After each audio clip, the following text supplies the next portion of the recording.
नमस्कार विद्यार्थी मित्र,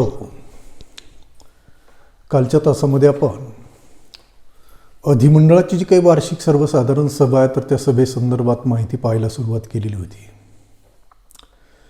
तर वार्षिक सर्वसाधारण सभा म्हणजे काय, तर त्या सभेची जी काही व्याख्या आहे तर ती व्याख्या आपण कालच्या तासामध्ये पाहिलेली आहे की सहकारी संस्थेचं आर्थिक वर्ष संपल्यानंतर 6 महिन्याच्या आत सर्व सभासदांची जी सभा बोलावली जात असते किंवा आयोजित केली जात असते त्या सभेला वार्षिक सर्वसाधारण सभा असं म्हटलं जातं. आणि सहकारी संस्थांमध्ये ही जी काही वार्षिक सर्वसाधारण सभा आहे तर ही सभा अत्यंत महत्त्वाची असते. त्यामुळे ही सभा जबाबदार अधिकाऱ्यानं किंवा व्यक्तीनं बोलवावी अशा प्रकारची जी काही तरतूद आहे तर ती तरतूद कायद्यामध्ये केलेली आहे. आणि सहकारी संस्थेमध्ये सचिव हा महत्त्वाचा किंवा जबाबदार अधिकारी असतो आणि त्यामुळं वार्षिक सर्वसाधारण सभा जी आहे तर ती सभा बोलावण्याचा जो अधिकार आहे तर तो अधिकार कायद्यानं कोणाला प्राप्त करून दिलेला आहे, तर या सचिवाला किंवा चिटणीसाला प्राप्त करून दिलेला आहे. ही जी काही वार्षिक सर्वसाधारण सभा असते तर या सभेमध्ये अनेक महत्त्वाचे जे काही निर्णय आहेत तर ते निर्णय घेतले जात असतात. संस्थेची जी काही ध्येय धोरणं आहेत तर ती ध्येय धोरणं निश्चित केली जात असतात. आणि त्यामुळं ही वार्षिक सर्वसाधारण सभा सहकारी संस्थेच्या दृष्टिकोनातून आणि सभासदांच्या दृष्टिकोनातून अत्यंत महत्त्वाची अशी सभा असते. मग या वार्षिक सर्वसाधारण सभेमध्ये कुठल्या प्रकारचं कामकाज पार पडलं जातं हे आपण काल पाहिलेलं आहे की सर्वात प्रथमतः या सभेमध्ये आपण पाहिलं की संस्थेमध्ये ही जी काही वार्षिक सर्वसाधारण सभा बोलावली जात असते किंवा आयोजित केली जात असते तर त्या सभेसाठी अध्यक्षाची निवड करण्याचं जे काही कामकाज आहे तर ते कामकाज पार पडलं जात असतं.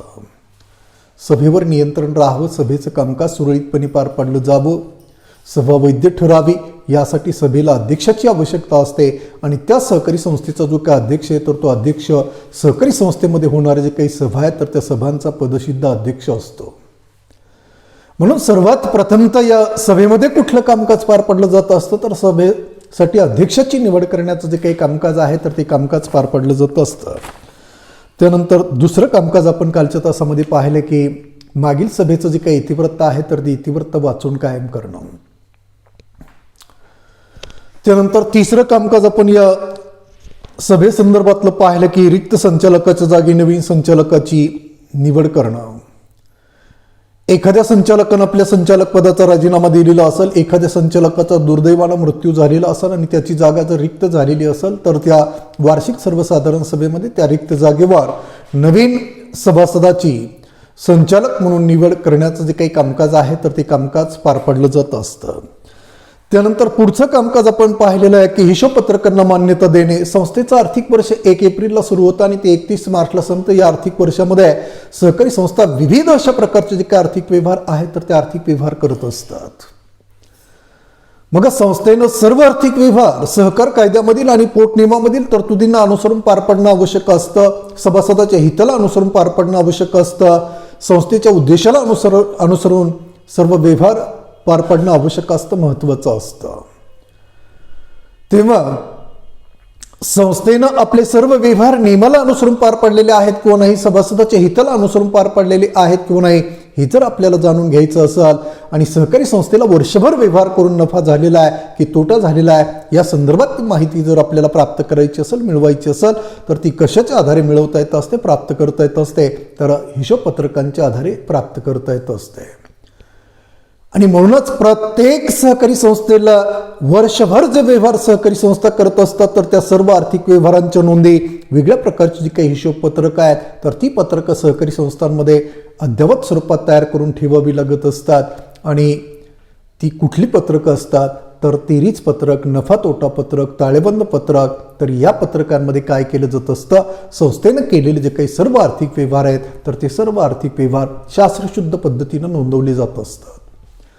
तेव्हा संस्थेनं वर्षभर केलेले व्यवहार ज्या हिशोपत्रकांमध्ये नोंदवलेले आहेत तर त्या सर्व हिशोपत्रकांना म्हणजेच त्या व्यवहारांना सभासदांची जी काही मान्यता आहे तर ती मान्यता आवश्यक असते. आणि ती मान्यता केव्हा मिळवली जात असते किंवा मिळवावी लागत असते तर वार्षिक सभेच्या माध्यमातून सर्व सभासद एकत्र आल्यानंतर या हिशोपत्रकांना सर्व सभासदांची किंवा केलेल्या व्यवहारांना सर्व सभासदांची जी काही मान्यता आहे तर ती मान्यता मिळवण्याचं जे काही कामकाज आहे तर ते कामकाज या सभेमध्ये पार पाडलं जात असतं. त्यानंतर पुढचं कामकाज आपल्याला पाहायचं की विविध अहवालांना मान्यता देणे. सहकारी संस्थेमध्ये वेगळ्या प्रकारचे जे काही अहवाल आहेत तर ते अहवाल तयार केले जात असतात. तर अंकेक्षण अहवाल म्हणजे हिशोब तपासणी हिशोब तपासणी केल्यानंतर हिशोब तपासणी करत असताना ज्या ज्या बाबी त्याच्या निदर्शनास आलेल्या आहेत तर त्या बाबी संदर्भात तो काय करत असतो, एक आपला अंकेक्षण अहवाल तयार करत असतो की हिशोब तपासणी करण्यासाठी आवश्यक ती कागदपत्र किंवा हिशोबाची पुस्तकं उपलब्ध करून दिली किंवा नाही, सर्व हिशोबाची पुस्तकं शास्त्रशुद्ध पद्धतीने नोंदवलेली आहेत किंवा नाही, गैरव्यवहार केलेले आहेत का, झालेले आहेत का, ते कशा पद्धतीने नोंदवलेले आहेत, कशा पद्धतीने नोंदवायला पाहिजे होते, वर्षभर व्यवहार करून संस्थेनं नफा मिळवलेला आहे की तोटा झालेला आहे, सर्व व्यवहार नियमाला अनुसरून केलेले आहेत की नियमांचं उल्लंघन करून केलेले आहेत, सभासदांचा आर्थिक हित अबाधित आहे का धोक्यामध्ये गेलेला आहे. तर या ज्या काही सर्व बाबी आहेत तर या सर्व बाबींचा उहापोह किंवा उल्लेख कशामध्ये केलेला असतो तर या वार्षिक अहवालामध्ये अंकेक्षण अहवालामध्ये केलेला असतो. आणि या अंकेक्षण अहवालाला सुद्धा काय केलं जात असतं, सभासदांची मान्यता आवश्यक असते. म्हणून वार्षिक सर्वसाधारण सभेत हा अंकेक्षण अहवाल सर्व सभासदांसमोर ठेवला जात असतो आणि मग सभासद त्याचं परीक्षण करत असतात आणि त्याला मान्यता देण्याचं जे काही कार्य आहे तर ते कार्य पार पडत असतात. त्यानंतर जो दोष दुरुस्ती अहवाल आहे, हिशोब तपासणी करत असताना अंकेक्षकाला ज्या ज्या चुका निदर्शनास आलेल्या आहेत मग त्या जाणून बुजून केलेल्या असोत किंवा अज्ञातपणामुळे झालेल्या असोत तर त्या चुका निदर्शनास आणून देण्याचं कामकाज कोणाला पार पडावं लागत असतं तर या अंकेक्षकाला पार पडावं लागत असतं. आणि निदर्शनास आणून दिलेल्या ज्या काही चुका आहेत तर त्या चुका संस्थेला काय करावे लागत असतात, म्हणजे संचालक मंडळाला काय करावं लागत असतं, त्यांची दुरुस्ती करावी लागत असते. मग निदर्शनास आणून दिलेले जे काही चुका आहेत तर त्या चुकांची दुरुस्ती करण्यासंदर्भात जो दोष दुरुस्ती अहवाल आहे तर तो अहवाल संस्थेला तयार करावा लागत असतो. तो एका विहित नमुन्यामध्ये तयार करणं आवश्यक असतं. तर दोष दुरुस्ती अहवाल जो आहे तर तो अहवाल नमुना ओ मध्ये तयार करणं आवश्यक असतं. आणि तयार केलेला जो काही अहवाल आहे तर तो अहवाल 3 प्रतीमध्ये तयार करावा लागत असतो. एक प्रत निबंधकाला सादर करावी लागत असते, एक प्रत संस्थेकडे ठेवली जात असते आणि एक प्रत अंकेक्षकाच्या स्वाधीन केली जात असते. तर अशा पद्धतीनं हा जो काही दोष दुरुस्ती अहवाल आहे तर तो दोष दुरुस्ती अहवाल तयार केल्यानंतर तो सुद्धा वार्षिक सर्वसाधारण सभेमध्ये सर्व सभासदांसमोर ठेवला जात असतो. मग त्यालाही सभासदांची मान्यता आवश्यक असते. मग सभासद संस्थेच्या हिशोब पत्रकांमध्ये कुठल्या प्रकारच्या चुका किंवा दोष निदर्शनास आलेले आहेत त्या खरोखरच दुरुस्त केलेल्या आहेत किंवा नाही याचं परीक्षण करत असतात, अवलोकन करत असतात आणि मग त्याला मान्यता देण्याचं जे काही कामकाज आहे तर ते कामकाज या वार्षिक सर्वसाधारण सभेमध्ये पार पडत असतात. त्यानंतर संस्थेच्या विविध बाबींसंदर्भात अभ्यास करण्यासाठी वेगळ्या प्रकारच्या ज्या काही समित्या आहेत तर त्या समित्या नेमल्या जात असतात. संस्थेमध्ये काही गैरव्यवहार झालेला असेल त्याची पाहणी करण्यासाठी समिती स्थापन केलेली असेल, संस्थेला एखादा नवीन प्रकल्प राबवायचा असेल तर त्याचा अभ्यास करण्यासाठी समिती स्थापन केलेली असेल तर या ज्या काही समित्या आहेत तर या समित्या काय करत असतात, त्या आपल्यावर जी जबाबदारी सोपवलेली आहे तर त्या संदर्भातला अभ्यास करून आपले जे काही अहवाल आहेत तर ते अहवाल तयार करत असतात आणि तयार केलेले जे अहवाल आहेत तर ते अहवाल या संस्थेकडे सादर करत असतात. मग तयार करून सादर केलेले जे अहवाल आहे तर त्यालाही सर्व सभासदांची मान्यता आवश्यक असते. म्हणून वार्षिक सर्वसाधारण सभेमध्ये या समित्यानं सादर केलेले जे काही अहवाल आहेत तर त्या अहवालाला सर्व सभासदांची संमती किंवा मान्यता मिळवण्याचं जे काही कामकाज आहे तर ते कामकाज पार पडलं जात असतं. आणि पुढचा अहवाल संस्थे कोणता तयार करत असते तर वार्षिक अहवाल. संस्थेनं वर्षभर कुठल्या प्रकारचे उपक्रम राबवलेले आहेत त्यावर अंदाजे किती खर्च केलेला आहे, त्यापासून संस्थेला किती उत्पन्न मिळालेलं आहे, सभासदांचा कितपत फायदा झालेला आहे, संस्थेला किती प्राप्ती मिळालेली आहे, संस्थेला किती उत्पन्न मिळालेलं आहे, नफा मिळालेला आहे. तर या संदर्भातले जे काही उल्लेख आहे तर तो उल्लेख या वार्षिक अहवालामध्ये केलेला असतो. म्हणजे संस्थेनं एकंदरीत वर्षभर जे काही कामकाज केलेलं आहे तर त्या कामकाजाचा आढावा म्हणजेच काय वार्षिक अहवाल. मग हा वार्षिक अहवाल सुद्धा काय केला जात असतो, वार्षिक सर्वसाधारण सभेमध्ये सभासद सभेसमोर ठेवला जात असतो आणि त्यालाही सर्व सभासदांची मान्यता मिळवण्याचं जे काही कामकाज आहे तर ते कामकाज या वार्षिक सर्वसाधारण सभेमध्ये पार पडलं जात असतं. त्यानंतर अंदाजपत्रकास मंजुरी देणे. तर ज्याप्रमाणे आपण पाहिलं की अंकेक्षण अहवाल, दोष दुरुस्ती अहवाल, त्यानंतर वार्षिक अहवाल, विविध समित्यांचे अहवाल हे सभेसमोर मांडले जात असतात. सभासद त्या अहवालांचं परीक्षण करत असतात, अवलोकन करत असतात आणि त्याला मान्यता देण्याचं जे काही कामकाज आहे तर ते कामकाज या सभेमध्ये पार पाडलं जात असतं. त्याचप्रमाणे सहकारी संस्थेला काय करावं लागत असतं, एक पुढील वर्षाचं जे काही अंदाजपत्रक आहे, आगामी वर्षाचं जे काही अंदाजपत्रक आहे तर ते अंदाजपत्रक तयार करावं लागत असतं. या अंदाजपत्रकामध्ये काय नमूद केलेलं असतं की आगामी आर्थिक वर्षामध्ये संस्था कुठल्या प्रकारचे उपक्रम राबवणार आहे, कुठल्या प्रकारच्या योजना राबवणार आहे, कुठल्या प्रकारच्या सुविधा सभासदांना उपलब्ध करून देणार आहे आणि त्यावर संस्था अंदाजे किती खर्च करणार आहे, त्यापासून संस्थेला किती उत्पन्न मिळणार आहे आणि किती खर्च होणार आहे आणि एकंदरीत हे सर्व व्यवहार करून संस्थेला वर्षाखेरीस किती प्राप्ती होणार आहे म्हणजेच नफा होणार आहे. तर या संदर्भातलं जे काही अंदाजपत्रक आहे तर ते अंदाजपत्रक तयार केलं जातं असतं. म्हणजे कुठल्या योजना, कुठले उपक्रम संस्था राबवणार आहे, त्यावर अंदाजे किती खर्च होणार आहे, त्यापासून संस्थेला किती उत्पन्न मिळणार आहे, संस्थेला नफा होणार आहे की तोटा होणार आहे, सभासदांना कुठल्या प्रकारच्या सुविधा संस्था उपलब्ध करून देणार आहे. तर या संदर्भातलं जे काही अंदाजपत्रक असतं तर ते अंदाजपत्रक तयार करावं लागत असतं आणि तयार केलेलं जे काही अंदाजपत्रक आहे तर ते अंदाजपत्रक सुद्धा वार्षिक सर्वसाधारण सभेमध्ये सभासद सभेसमोर ठेवलं जात असतं आणि मग सभासद सभा त्या अंदाजपत्रकाचा बारकाईनं अभ्यास करत असतं, अवलोकन करत असते आणि सर्व बाबी योग्य वाटल्यानंतर त्या अंदाजपत्रकाला मान्यता देण्याचं जे काही कामकाज आहे तर ते कामकाज या वार्षिक सर्वसाधारण सभेमध्ये किंवा अधिमंडळाची जी काही सर्वसाधारण सभा आहे तर त्या सभेमध्ये हे कामकाज पार पाडलं जात असतं. त्यानंतर लाभांशाचा दर निश्चित करणे आणि तो जाहीर करण्याचं जे काही कामकाज आहे तर ते कामकाज या वार्षिक सर्वसाधारण सभेमध्ये किंवा अधिमंडळाची जी काही सर्वसाधारण सभा आहे तर त्या सभेमध्ये पार पाडलं जात असतं. संस्थेचं आर्थिक वर्ष 1 एप्रिलला सुरू होतं आणि ते 31 मार्चला संपतं. या आर्थिक वर्षामध्ये संस्था विविध आर्थिक व्यवहार करत असते आणि संस्थेनं केलेले जे आर्थिक व्यवहार आहेत तर ते आर्थिक व्यवहार केल्यानंतर जर ते नियमाला अनुसरून केलेले असतील, सभासदाच्या हिताला अनुसरून केलेले असतील तर निश्चितच त्या सहकारी संस्थेला काय होत असतो, नफा प्राप्त होत असतो. संस्थेचा उद्देश तर आपण पाहिला की सभासदांची सेवा करणं हा उद्देश आहे. मग नफा कमवण्याचा जो काही प्रश्न आहे तर तो प्रश्न निर्माण होत नाही. परंतु तरीच सहकार तज्ञानं त्याला मान्यता दिलेली आहे, सहकार तत्वानं त्याला मान्यता दिलेली आहे की संस्थेनं आपला किमान व्यवस्थापन खर्च भरून निघाल इतपत योग्य मार्गाने व्यवहार करून नफा कमवणं उचित आहे किंवा योग्य आहे. मग त्यामुळे सहकारी संस्था वर्षभर जे आर्थिक व्यवहार करत असतात तर ते आर्थिक व्यवहार करून निश्चित सहकारी संस्थेला नफा प्राप्त होत असतो. किंवा जर नियमाचं पालन करून व्यवहार केलेलं असतील, जर सभासदांचं हित समोर ठेवून व्यवहार केलेले असतील तर त्यावेळेस निश्चित त्या सहकारी संस्थेला नफा प्राप्त होत असतो आणि मिळालेला जो काही नफा आहे तर त्या नफ्यामधून सभासदांना काय केलं जात असतं, एका विशिष्ट दरानं किंवा ठराविक दरानं लाभांश वाटप केला जात असतो. मिळालेला जो काही एकूण नफा आहे तर त्या नफ्यामधून प्रथमतः व्यवस्थापन खर्च वजा केला जातो, त्यानंतर 25% रक्कम राखीव निधीमध्ये जमा केली जात असते आणि त्यानंतर सर्वसाधारणपणे अशी तरतूद केलेली आहे की 15% जो काही नफा आहे तर तो नफा सर्व सभासदांना त्यांनी संस्थेमध्ये आणलेलं भांडवल किंवा गुंतवलेलं भांडवल आणि केलेले जे काही व्यवहार आहेत तर त्याचं प्रमाण लक्षात घेऊन 15% जी काही रक्कम आहे नफ्यातील, निव्वळ नफ्यातील, तर ती सर्व सभासदांना लाभांशाच्या स्वरूपात वाटप करावी अशा प्रकारची तरतूद कायद्यामध्ये केलेली आहे. मग ही जी काही संस्था आहे तर ही संस्था 15% आपल्या सभासदांना लाभांशाचं वाटप करत असते. जर जास्त नफा झालेला असेल तर 15% जास्त दरानं लाभांशाचं वाटप करता येतं, परंतु त्यासाठी काय आवश्यक असतं, त्याला निबंधकाची मान्यता किंवा नोंदणी अधिकाऱ्याची मान्यता मिळवणं आवश्यक असतं. परंतु जर कमी नफा झालेला असेल आणि 15% कमी दरानं जर लाभांश सभासदांना वाटप करायचं असेल तर त्यासाठी मात्र निबंधकाची मान्यता मिळवण्याची आवश्यकता नाही, गरज नाही. मग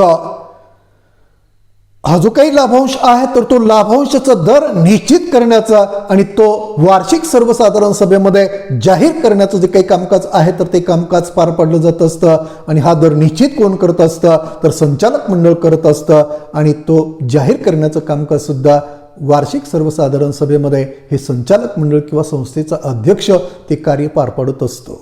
तेव्हा संस्थेला प्राप्त होणारा जो काही नफा आहे तर त्या नफ्यामधून सभासदांना जे लाभांशाचं वाटप केलं जात असतं तर त्या लाभांशाचा दर निश्चित करणं आणि तो वार्षिक सर्वसाधारण सभेमध्ये सर्व सभासदांसमोर जाहीर करण्याचं जे काही कामकाज आहे तर ते कामकाज या अधिमंडळाची जी काही सर्वसाधारण सभा आहे किंवा वार्षिक सर्वसाधारण सभा आहे तर त्या सभेमध्ये हे कामकाज पार पाडलं जात असतं. त्यानंतर पुढचं कामकाज आहे अंतर्गत अंकेक्षकाची नियुक्ती करणे. सर्व सहकारी संस्थांना अंतर्गत अंकेक्षक नियुक्त करण्याची आवश्यकता नसते. ज्या संस्था लहान आकाराच्या आहेत, मध्यम आकाराच्या आहेत तर त्या संस्थांचं सभासद संख्या मर्यादित असते, भांडवलाचं प्रमाण मर्यादित असतं, व्यवहारांचं प्रमाण मर्यादित असतं, त्या संस्थेला मिळणारं उत्पन्न सुद्धा मर्यादित असतं. मग अशा सहकारी संस्थांनी जर अंतर्गत अंकेक्षक नियुक्त केला तर त्याचं वेतन देणं या सहकारी संस्थांना अशक्य असतं, परवडणारं नसतं. आणि म्हणून अशा लहान किंवा मध्यम आकाराच्या ज्या संस्था आहेत तर त्या संस्था असं अंतर्गत अंकेक्षण करण्याच्या भानगडीमध्ये पडत नाही. मग अंतर्गत अंकेक्षण कोणत्या संस्था करत असतात? जर ज्या विशाल आकाराच्या संस्था आहेत, मोठ्या आकाराच्या संस्था आहेत, उदाहरणार्थ सहकारी साखर कारखाने आहेत, सूत गिरण्या आहेत, तेल गिरण्या आहेत, दूध संघ आहेत, जिल्हा मध्यवर्ती सहकारी बँक आहे, राज्य सहकारी बँक आहे, तर अशा प्रकारच्या जे काही संघीय संस्था आहेत तर त्या संस्था काय करत असतात की आपली सभासद संख्या प्रचंड असते, भांडवलाचं प्रमाण प्रचंड असतं, व्यवहारांचं प्रमाण प्रचंड असतं, मिळणारं जे काही उत्पन्न आहे तर ते उत्पन्न सुद्धा जास्त असतं. आणि म्हणून अशा विशाल आकाराच्या जे काही संस्था आहेत तर त्या संस्था काय करत असतात तर अंतर्गत अंकेक्षकाची नियुक्ती करत असतात.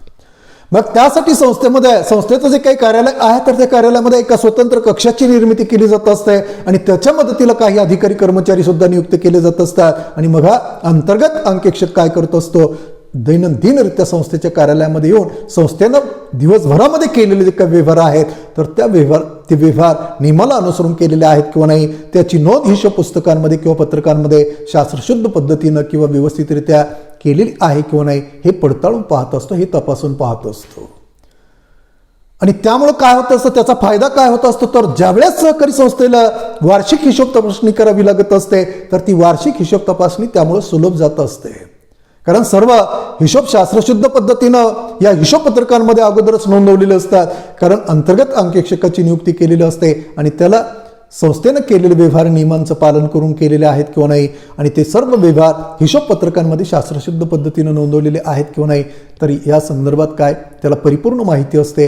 आणि म्हणून काय केलं जात असतं तर असं अंतर्गत अंकेक्षण करण्यासाठी अंतर्गत अंकेक्षकाची नियुक्ती केली जात असते. आणि ते कामकाजसुद्धा किंवा त्या संदर्भातला निर्णयसुद्धा कुठं घेतला जात असतो तर वार्षिक सर्वसाधारण सभेमध्ये अंतर्गत अंकेक्षकाची नियुक्ती करण्यासंदर्भातील निर्णय संमत केला जात असतो. त्यानंतर कर्ज थकबाकीदार सभासदांवर कारवाई करणे. ज्या सभासदांना पतसंस्थेकडून कर्ज घेतलेलं आहे आणि सलग 3 हप्ते किंवा त्यापेक्षा जास्त हप्ते जर जमा केलेले नसतील, भरलेले नसतील तर तो सभासद थकबाकीदार सभासद असतो. मग अशा सभासदांवर कुठल्या प्रकारची कारवाई करायची तर या संदर्भातला जो काही निर्णय आहे तो निर्णय कुठं घेतला जात असतो तर याच वार्षिक सर्वसाधारण सभेमध्ये त्या संदर्भातला निर्णय घेतला जात असतो. त्यानंतर पुढचं कामकाज आहे कर्ज मर्यादा ठरवणे. तर पतपुरवठा करणारे जे काही संस्था आहेत तर या संस्था काय करत असतात, आपले जे काही सभासद आहेत तर त्या सभासदांना अल्पकालीन, मध्यमकालीन, दीर्घकालीन अशा वेगळ्या प्रकारचा कर्ज पुरवठा उपलब्ध करून देत असतात. तेव्हा अल्पकालीन कर्ज म्हणून किती कर्ज द्यायचं, मध्यमकालीन कर्ज म्हणून किती द्यायचं आणि दीर्घकालीन कर्ज म्हणून किती रक्कम द्यायची तर या संदर्भातली जी काही कर्ज मर्यादा आहे तर त्या कर्ज मर्यादेला सुद्धा सर्व सभासदांची संमती आवश्यक असते. आणि म्हणून या अधिमंडळाच्या सर्वसाधारण सभेत किंवा वार्षिक सर्वसाधारण सभेत कर्ज मर्यादा म्हणजे सभासदांना दिलं जाणारं जे काही वेगळ्या प्रकारचं कर्ज आहे तर ते कोणतं कर्ज किती प्रमाणात दिलं जाईल या संदर्भातली जी काही मर्यादा आहे तर त्या मर्यादेला सर्व सभासदांची मान्यता मिळवण्याचं जे काही कामकाज आहे तर ते कामकाज या वार्षिक सर्वसाधारण सभेमध्ये पार पाडलं जात असतं. त्यानंतर पुढचं कामकाज आहे गुंतवणुकीबाबत निर्णय घेणे.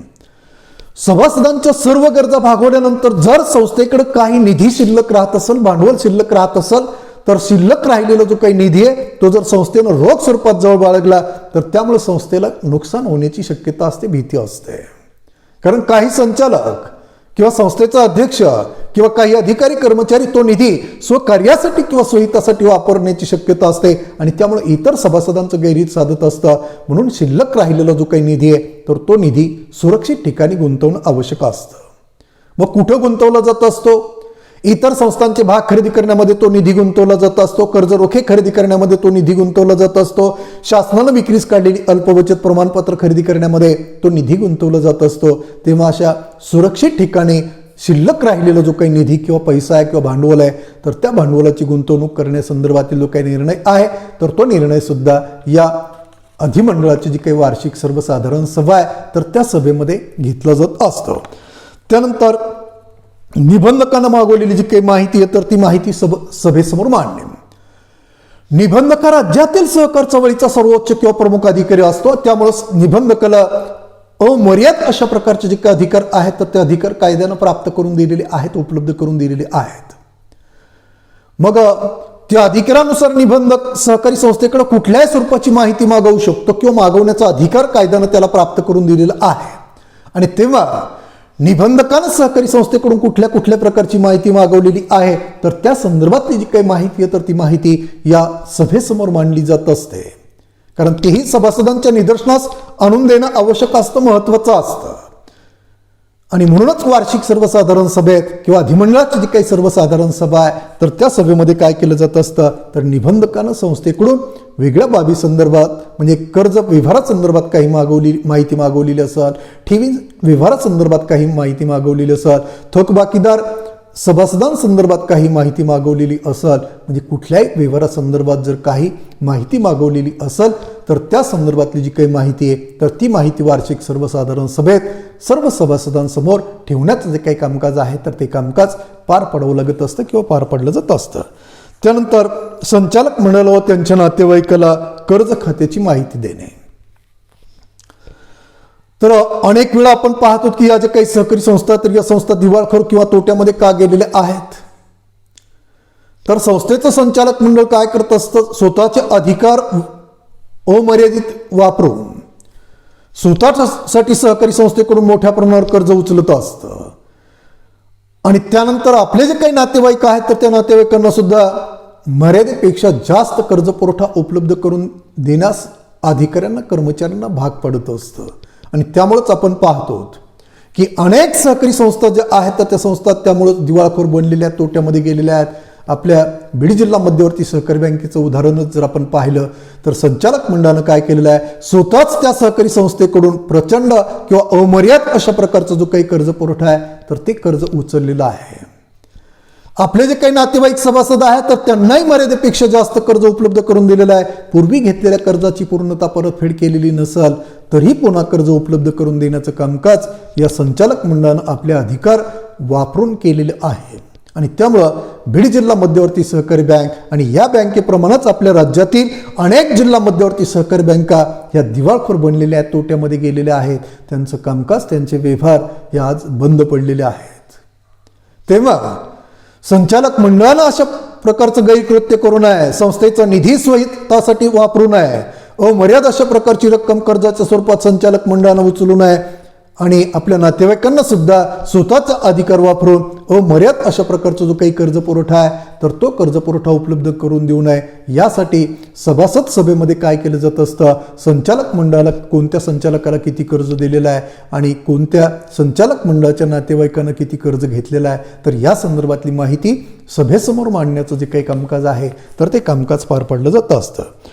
त्यानंतर मान्यता प्राप्त लेखापरीक्षकाची नेमणूक करणे. प्रत्येक सहकारी संस्थेला आर्थिक वर्षातून एकदा काय करावं लागत असतं, आपल्या सर्व हिशोबांची हिशोब तपासणी करून घेणं आवश्यक असतं, महत्वाचं असतं. कारण संस्थेनं जी काही हिशोब पत्रकं तयार केलेली असतात, तर ती पत्रकं कुठं मांडावी लागत असतात, वार्षिक सर्वसाधारण सभेत सर्व सभासदांची संमती मिळवण्यासाठी किंवा सभासदांना पाहण्यासाठी ती पत्रकं ठेवावी लागत असतात. मग त्या अगोदर संस्थेला काय करावं लागत असतं, म्हणजे वार्षिक सर्वसाधारण सभे अगोदर ही हिशोबाची पत्रकं तयार करून ती निबंधकाकडून किंवा त्यानं नियुक्त केलेला जो काही अंकेक्षक आहे, तर त्या अंकेक्षकाकडून तपासून घ्यावी लागत असतात. वास्तविक पाहता संस्थेची हिशोब तपासणी करण्याचा अंतिम अधिकार कोणाला आहे, निबंधकाला किंवा नोंदणी अधिकाऱ्याला आहे. परंतु एका निबंधकाला सर्व सहकारी संस्थांची हिशोब तपासणी करणं अशक्य असतं, कठीण असतं. म्हणून निबंधक काय करत असतो, एका परिमाणित किंवा तज्ज्ञ अंकेक्षकाची, ज्यानं चार्टर्ड अकाउंटंट ही पदवी प्राप्त केलेली आहे, CA ही पदवी मिळवलेली आहे, तर त्या व्यक्तीची काय केली जात असते, अंकेक्षक म्हणून नियुक्ती केली जात असते, तेव्हा निबंधक काय करतो असतो, अशा तज्ज्ञ अंकेक्षकाची एक यादी तयार करून देत असतो आणि त्यामधून एका अंकेक्षकाची आपल्या सहकारी संस्थेच्या वार्षिक हिशोबाची हिशोब तपासणी करण्यासाठी काय करावी लागत असते, नेमणूक करावी लागत असते. तेव्हा अशा सहकारी संस्थेचं जे काही वार्षिक अंकेक्षण किंवा हिशोब तपासणी, तर त्यासाठी मान्यता प्राप्त लेखापरीक्षकाची नियुक्ती करण्यासंदर्भातील जो काही निर्णय आहे, तर तो निर्णय या वार्षिक सर्वसाधारण सभेमध्ये घेतला जात असतो आणि शेवटचं कामकाज या सभेमध्ये पार पाडलं जात असतं. ऐन वेळेचे विषय, जे सर्वसाधारण विषय आहेत, म्हणजे कार्यक्रम पत्रिकेमध्ये नमूद केलेले जे काही विषय आहेत, तर ते सर्व विषय चर्चा करून झाल्यानंतर जे सर्वसाधारण विषय आहेत, तर त्या विषयांवर काय केली जात असते, या वार्षिक सर्वसाधारण सभेमध्ये चर्चा करून त्या संदर्भातला निर्णय घेता येत असतो.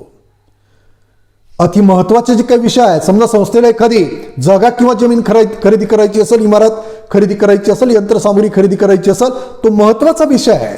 तो विषय कार्यक्रम पत्रिकेमध्ये नमूद केलेला असणं आवश्यक आहे.